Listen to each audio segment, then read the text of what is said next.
Chapter 8 of Rules is called If You Can Only Choose One, Pick Carefully. On Wednesday morning, the minivan is gone from the driveway next door, so I busy myself collecting words and phrases for Jason in the blank spaces of my sketchbook.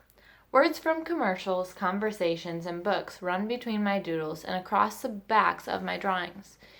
The driveway remains empty until after dark. An hour before OT on Thursday, I lay my sketchbook open on my desk and flip the pages, hunting for the right words and phrases to put on Jason's cards. Why not as a word card? He already has why, but why not is pushier, like why with a fist on its hip. Out my window, I see the minivan still parked next door. Why not? Because Mom's calling clients and Dad's at work, so David's my responsibility. That's why. Just for an hour, Mom said, until we have to leave for OT. I've put on my Thomas the Tank Engine video, so he shouldn't be any trouble. I pull forward to two blank cards and scrawl, yeah, right, and whatever. I know she needs me to babysit sometimes, but I hate when she tells me he shouldn't be any trouble. Trouble comes quick with David, and should doesn't have anything to do with it. He should remember to flush the toilet too, but that doesn't mean it happens. When Mom had gone, I took my long mirror off my door and propped it at an angle against one corner of the living room so I could work at my desk and still see David reflected in the mirror. Every few words I make, I glance out my bedroom doorway to the mirror. David stands at the TV, the remote in his hands. He loves rewinding the trains backward up the tracks and speeding them ahead to almost crashing over and over. I turn another sketchbook page and choose among the words written along the edge. Sure, you bet, excellent, perfect, frustrating, pretty, and dazzling.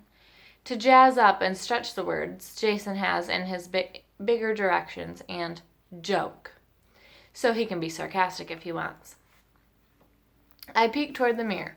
The TV train streams ahead, billowing smoke toward the shed. Watch out, David repeats, a perfect imitation of the narrator's voice. But at the last second possible for the smash, David hits pause. Jumping in front of the frozen TV picture, he waves the remote in circles like it's a magic wand. Watch out! On the next page is my half-finished portrait of Jason. I pick up a pencil and add the details. I couldn't add in the waiting room eyelashes, thick eyebrows, and the outline of thin lips. Part of me wishes I could tear this picture out of my sketchbook and crumple it into a tight ball so I don't hear his mother scolding in my head when I see it, but the rest of me is bothered that it's incomplete. Too much like a secret.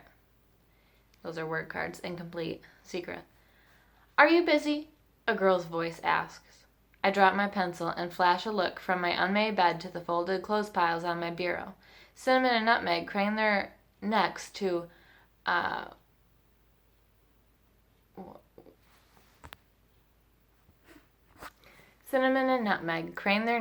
look at Mom and the girl from next door standing in my doorway.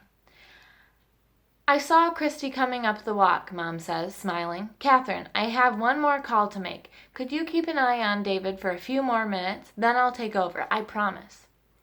Before I can get out, no, I see Mom's legs in the mirror hurrying back to her office. David pushes rewind, and Thomas speeds backward again. Come in, I offer my chair, but Christy sits on the edge of my desk, crossing her feet at the ankles. Are you busy? She asks. No. Seeing her up close, I know Christy will be popular. Not only for her straight brown hair parted off center shining down to her elbows, or because she looks just right even wearing frayed jean shorts and a t-shirt. Christy radiates cool, and I know it as sure as I know David will stop that speeding train at the last second. Part of me feels sorry because she doesn't look like a flashlights and Morse code kid, but the other part of me is excited. I'm glad Mrs. Bowman sold you her house, I say. Well, I guess technically the realtor sold it, but I'm glad that your family bought it because I've always thought it would be great if a kid lived next door. Mrs. Bowman was nice, but she was really, really old. I clamp my teeth together to keep anything else dumb from escaping my mouth. Christy drags a strand of her hair between her fingers. I'm glad too. I was scared I'd have to start school next year without knowing anyone. My lips spread to a smile, imagining Melissa's surprise as I introduce Christy into our group. This is my friend Christy, I'll say. We hung out together all summer. I glance out my doorway to the living room. Where's David? Ryan said there's a bus stop at the end of the street. I lick my bottom lip to keep from grimacing. At the corner. That's great, Christy continues to twist her strand of hair. I used to walk 3 blocks to catch the bus, even when it was freezing or raining. Mom would say, take the umbrella, as though anyone carries an umbrella. David insists on bringing his bright red umbrella to school, even when it's only cloudy. My mom's like that too. This is a rule. Leaving out isn't the same as lying. She always says, well, at least wear your hood, I continue, like I'd want hood hair. Christy smiles, letting the twisted strand fall back to her arm. Ryan said he lets kids wait in his house when it's raining, since he can see the bus from there. But only if you're invited. I peek out the doorway into the empty living room. Part of me would like to tell Christy the truth, but I don't want our conversation to become about David. At the bus stop, I always tell him, you have your umbrella, grabbing the back of his jacket to keep him from following Ryan's friends up the steps. Going inside is for kids without umbrellas. I would be honest, but David doesn't understand invited and not invited. He thinks everything is for everyone. Ryan's nice, Christy says. Don't you think so? Nice as a cockroach. Want some sherbet? I ask. When you want to get out of answering something, distract the questioner with another question. What kind? Christy asks. Raspberry. David rushes through my doorway, his eyes wide with panic, an audio cassette in his hand. Fix it? The tape has pulled out of the cassette, hanging in a long, delicate loop. At first I'm relieved that's all that's wrong, until a guinea pig starts to squeal. With the cassette over one ear and his hand shielding the other, David yells, Quiet, pigs! Christy shoots a worried glance from David to the guinea pigs to me. I pry the cassette from David's fingers, knowing it'll be faster to deal with the tape than the tears filling his eyes. Don't worry, this'll only take a minute.